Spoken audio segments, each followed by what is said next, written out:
Hi friends, అందరికీ నమస్కారం. సంతోషం అనేది 10,000 ఖర్చు పెట్టి 10 ఊర్లు తిరిగితే రాదు.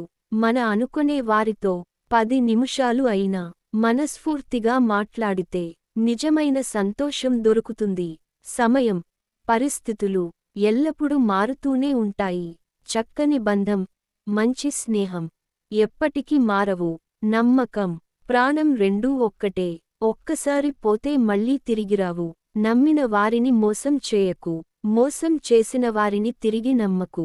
ప్రేమగా మాట్లాడుతున్న వాళ్ళందరి మనసులో ప్రేమ ఉంటుందో లేదో కాని హక్కుగా, చనువుగా గొడవపడి కోపగించుకునే వారి మనసులో మాత్రం ఖచ్చితంగా ప్రాణం ఇచ్చేటంత ప్రేమ ఉంటుంది.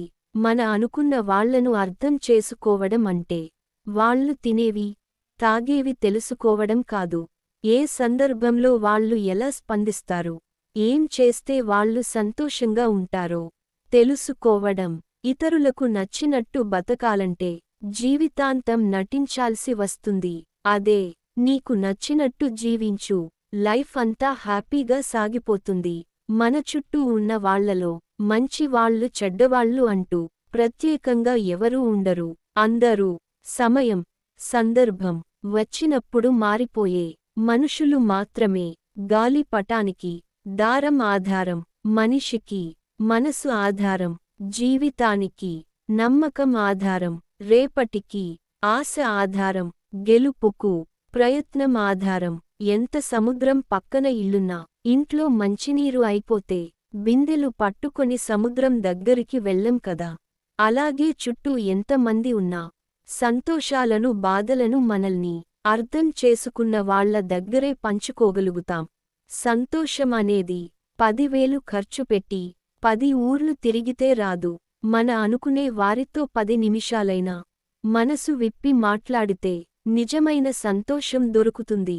డబ్బు కోసం వచ్చే బంధం, డబ్బు చూసి వచ్చే స్నేహం, డబ్బుతో వచ్చే మర్యాద, ఆ డబ్బు నీ దగ్గర ఉన్నంత వరకే. నీ మనసు చూసి వచ్చిన బంధం, నీ మనస్తత్వం తెలిసిన స్నేహం, నీ మంచితనంతో వచ్చిన మర్యాద, ఇవే నువ్వు చనిపోయాక కూడా నిన్ను గుర్తు చేసుకునేలా ఉంటాయి. శాశ్వతంగా. మనీతో కాక మనసుతో గెలుచుకుందాం దేన్నైనా. బతుకు మీద బాధ్యత లేనివారికి భవిష్యత్తు మీద హక్కు ఉండదు.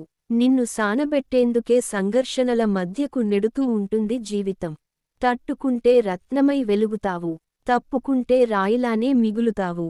ఒడ్డుకి చేరిన వారి మాటలు ఒకలా ఉంటాయి, నీళ్లల్లో ఈదేవాడి ఆలోచనలు మరోలా ఉంటాయి. ఒకరిది అనుభవం, మరొకరిది పోరాటం.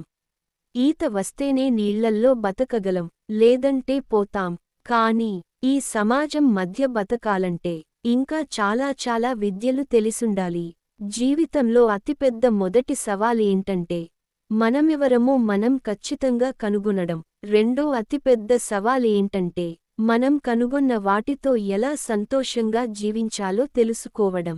కాలే కడుపుకి కష్టం విలువ, ఒంటరితనంలో బంధం విలువ, అవకాశం చేజారినప్పుడు సమయం విలువ, చేతిలో చిల్లిగవ్వ లేనప్పుడు మనిషి విలువ తెలుస్తుంది. పైకి కనిపించే అంత అందంగా ఏ ఒక్కరి జీవితాలు ఉండవు.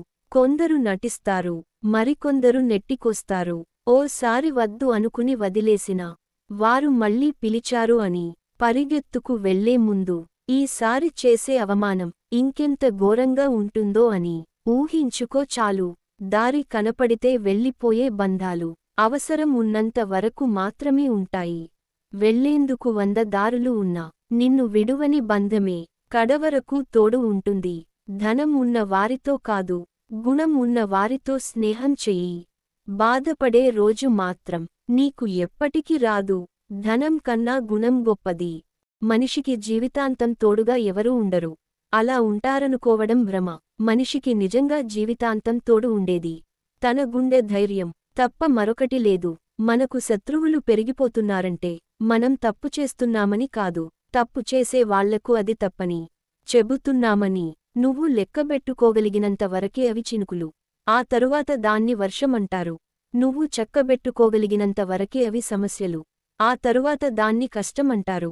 ఇక్కడ లెక్క చూసుకోవాల్సింది రాలిన చినుకులెన్నని కాదు, దాహం ఎంత తీరిందని, ఎన్ని సమస్యలొచ్చాయని కాదు, ధైర్యంగా ఎంత పోరాడామనేది ముఖ్యం. సమస్యకు పరిష్కారం నీ ధైర్యం. ముందుకు సాగడమే నీ ప్రయాణం. అడవిలో తిరిగే పులిని నమ్మొచ్చు, నీటిలోని ముసలిని నమ్మొచ్చు, కానీ నమ్మిస్తూ నటిస్తూ మన పక్కనే తిరుగుతారు చూడు, వాళ్ళ నీడను కూడా నమ్మొద్దు. Double quotation. మన సంతోషాన్ని పంచుకునే వారికంటే మన బాధలను పంచుకునే వారికే ఎక్కువ విలువ ఇవ్వాలి.